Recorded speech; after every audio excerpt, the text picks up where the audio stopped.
È partito oggi dal liceo Martin Luther King di Favara il ciclo di incontri promosso dall'Associazione Nazionale Partigiani d'Italia che coinvolge gli studenti delle scuole agrigentine sul ruolo fondamentale che la Costituzione italiana rappresenta in materia di tutela dei principi di democrazia e legalità. Incontri quelli promossi dall'ANPI che giungono non solo alla vigilia del 25 aprile, ma in un momento di forti discussioni politiche incentrate proprio sulle esigenze di apportare delle modifiche alla Costituzione stessa. E stiamo cercando, come Associazione Nazionale Partigiani, di aprire una discussione in tutte le scuole della provincia di Agrigento.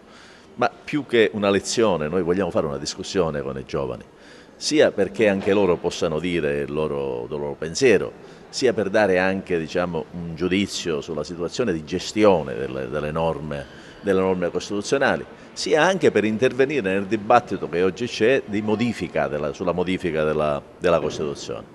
E quindi è un momento utile anche perché poi alla fine io spero che i giovani scoprano almeno quali sono le radici di questa fase, perché noi dal 25 aprile del 45 ad oggi abbiamo iniziato una nuova fase della storia del Paese. Una comunità si fonda sul rispetto di determinate regole e la nostra Costituzione è tra le migliori del mondo, quindi non c'è bisogno di cambiare di continuo la Costituzione per sopperire ai problemi economici e sociali, perché ogni tanto si fa sempre così, si vede nell'esterno, nel proiettare nell'esterno i problemi di una classe politica delegittimata, questo lo possiamo dire, di una classe politica che ormai ha perso il senso del potere, di una classe politica che tende, adesso vediamo i problemi sono della Costituzione, i problemi sono dell'Europa, tutto come se tutto venisse da fuori. Noi che cosa abbiamo fatto per migliorare le nostre condizioni economico-sociali?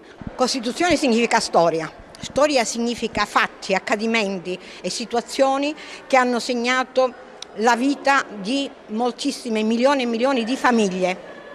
Tutto parte da lì, dalla sofferenza dell'uomo.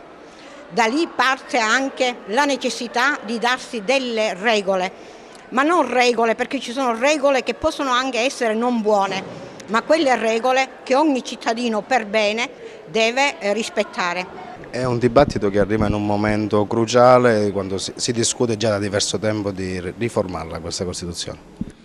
Sì, il dibattito è aperto, ma la questione però non è facile da risolvere, perché per come la vogliono modificare, io dico che verrebbe modificata in negativo, cioè quella democrazia che ha rappresentato tutti, oggi verrebbe ridotta a una questione personale di 3-4 persone, soprattutto facoltose o logorroiche che sanno esporre bene e abbindolare le masse. L'incontro, svoltosi nell'aula multimediale dell'istituto diretto da professor Salvatore Pirrera, si inserisce nell'ambito delle iniziative indette in occasione della Festa della Legalità, che nella città dell'Agnello Pasquale si svolge dal 4 al 10 maggio prossimi. È un momento molto importante che tra l'altro comincia un ciclo di lavori che li vedrà impegnati sino alla prima settimana di maggio, quando a Favara verrà celebrata la settimana della legalità.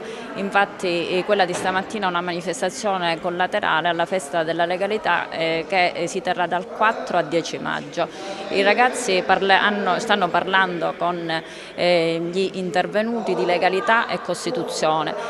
Ovviamente lo studio della Costituzione italiana rientra all'interno degli obiettivi prettamente didattici e formativi della nostra istituzione scolastica, ma il concetto ovviamente di legalità è un obiettivo trasversale che attraversa tutte le discipline e soprattutto la legalità nella quotidianità, nella pratica della vita scolastica. È questo che cercheremo di fare comprendere bene ai nostri alunni e di capire che la legalità è proprio la conoscenza e la pratica della legge.